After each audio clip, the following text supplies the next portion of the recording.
Um, you know, I think we're one of the teams in the league that has a wide margin for improvement in a short period of time, and we tried to use this game in our practice to the maximum. To do that, uh, I thought for 30 minutes we were terrific, and then we got a little tentative offensively.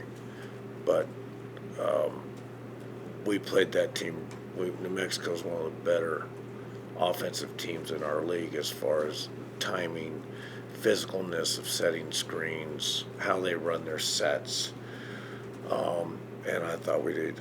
You saw Gian blast through their double where they're trying to close it in when Greenwood came through. So I thought we did a great job against probably a team that executes set plays better than anybody in the conference. So we were pleased overall, but no, we got a lot of work to do.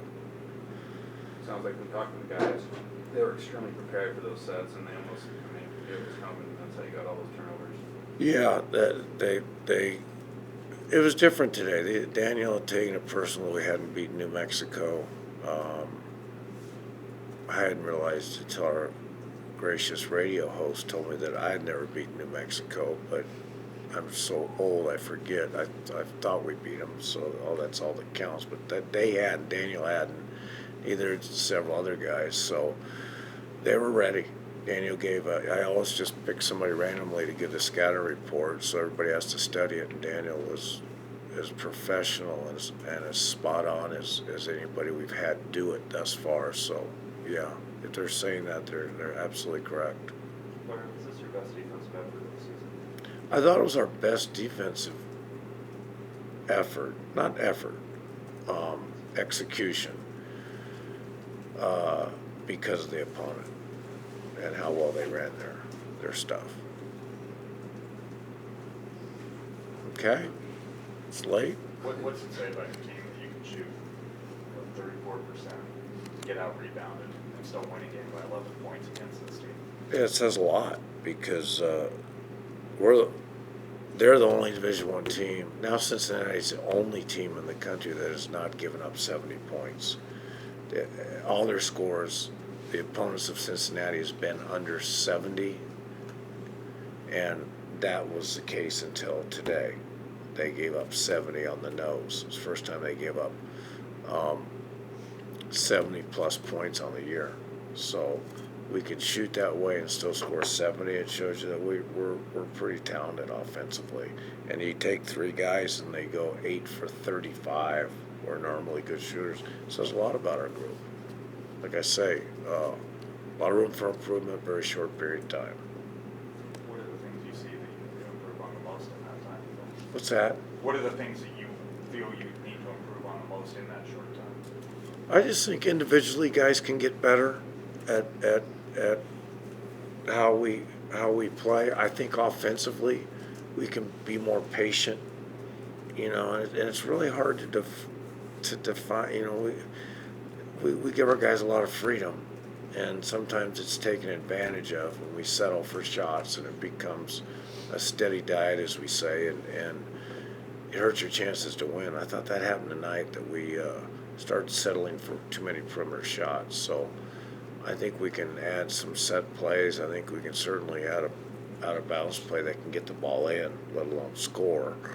And but we're off tomorrow. The rules don't allow you to practice one day, so run to the gun. And we got a tough one coming up. Anything else for Okay. Coach? All right. Thanks, you. guys.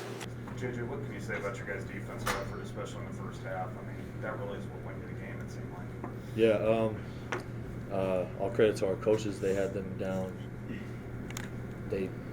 We ran all their stuff in practice, and that's a great job. And they did exactly what we did in practice, and we stayed with our principles. And I think that's one of the best defensive games that we played. And they just scored towards the end off those turnovers and stuff. But I don't know, I'm really proud of our guys.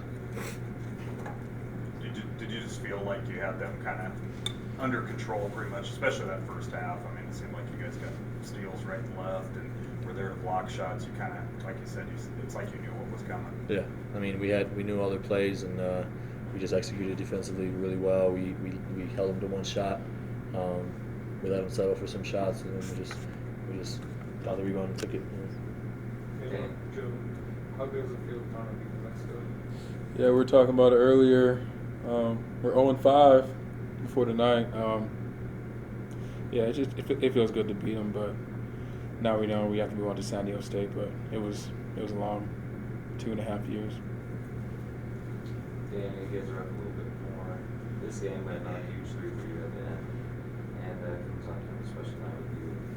Number one, third player to score 1,000 points. This is where you guys number 6. What does that mean to you? Being that the third guy for the school. Well, I'm a team guy, so it's cool and all, but I'm just glad we got the win. You know, I couldn't do it without the guys who've been here. This guy sitting next to me and the other guy, Joe. So I gotta give credit to them and the guys I played with. So it's cool and all, but I want to win the Mountain West. I want to win the NCAA. So just glad we beat New Mexico. And that's really all I have to say about that. So. You gotta get those 3 threes there early in the first half. How big was it to kind of get in a rhythm early and establish that lead?